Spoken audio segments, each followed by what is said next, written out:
Jordo here. Hello, everyone.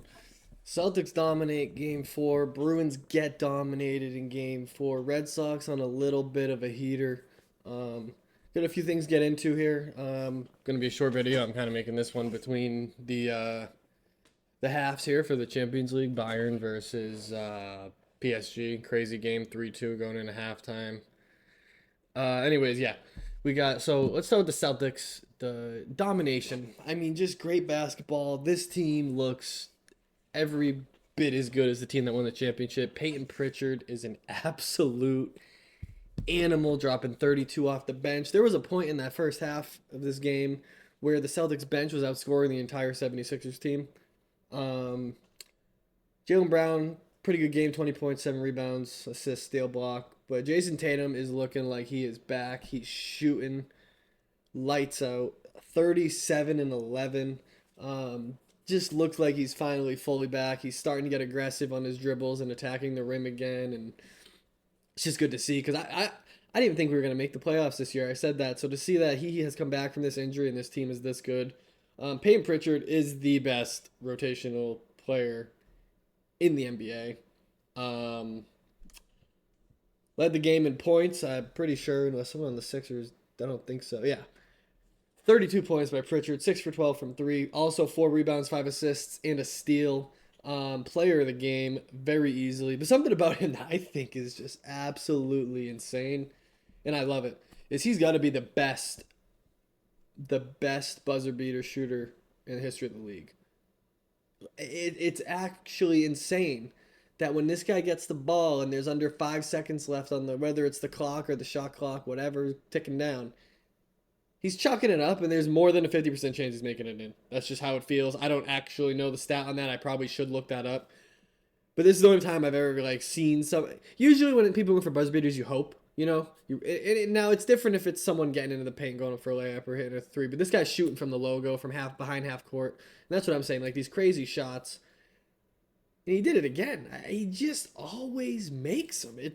I don't know if this kid just grew up playing in the park and he just loves these shots. I don't know how you get good at that, as good as he is, but that's like his thing. He is absolutely unreal at that. Um, all in all, very, very strong game. I think we finished this out tonight in 5. I didn't think the series was ever going to go 7. Tyrese Maxey looked great. Embiid, always glad to see Embiid back just because he's such a great player. But I will say, he did have a good stat line, right? He did have 26, 10, and 6.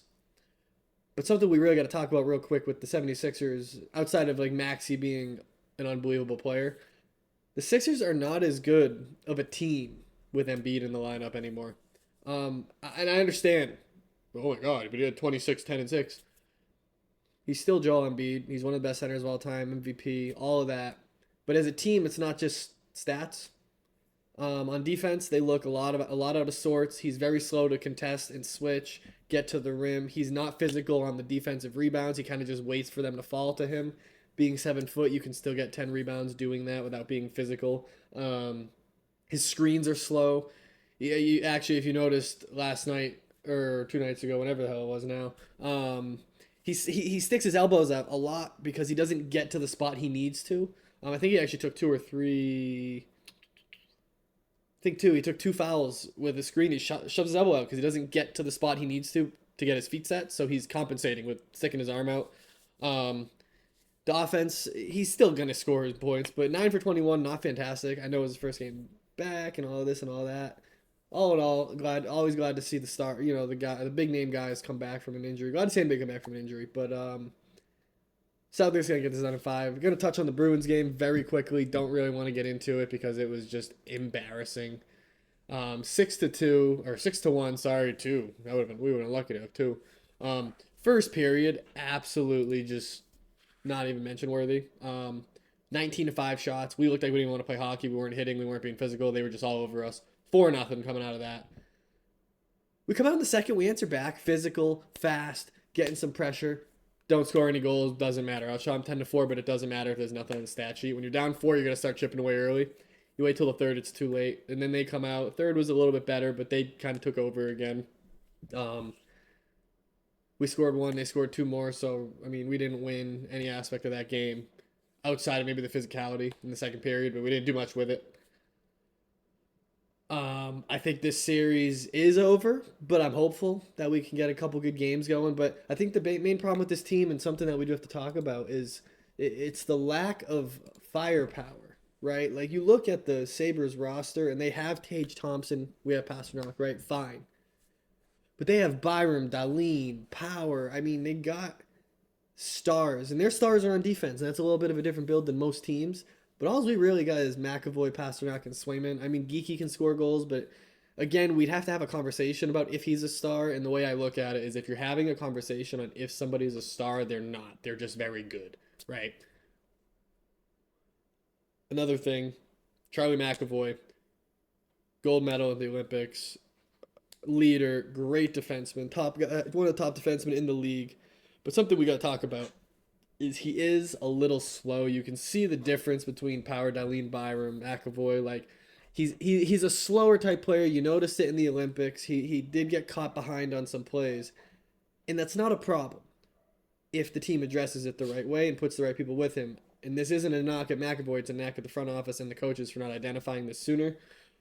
Zadorov, Lindholm, we don't really have any speedy D-men. And McAvoy's great, but we got to put. It doesn't have to be an offensive guy or a better defenseman than McAvoy. Just somebody that's a little quicker, and maybe having somebody that can recover a little quicker and make up space a little quicker will actually McAvoy have a little more freedom to venture forward or make some more plays or take some more chances because he doesn't have to worry about his lack of speed. Not that he's slow, but he is slower than a lot of the star players, and his job is to shut down the star players. He's our top guy, right, for a reason, because he can do that. But it kind of inhibits his offensive capabilities because he does sometimes have to just let the puck go because he doesn't want to get caught. And I think if we just got somebody in a little faster, it would help him out. And I do think we need to revamp at defense. I don't think our defense is good enough. Um, but all in all, Swayman didn't even have that bad of a game. There weren't really many softies. It was just dominating hockey. Um, Red Sox on a little bit of a heater. They got some interim coaches in, so nothing crazy to report there. But um, Suarez looked good last night. No hitter through 5, pretty good. We'll see how we do in this Jays series. See if things fix themselves. Um, no big news to report with the Patriots currently. I will pay attention to some of the guys they sign. That they're signing after the draft. See if there's any names in there maybe we should pay attention to, be excited for going into OTAs and all that. But yeah, thanks for watching. I'm gonna get back and watch the second half of the best soccer game I've seen in a very long time. So thanks for watching.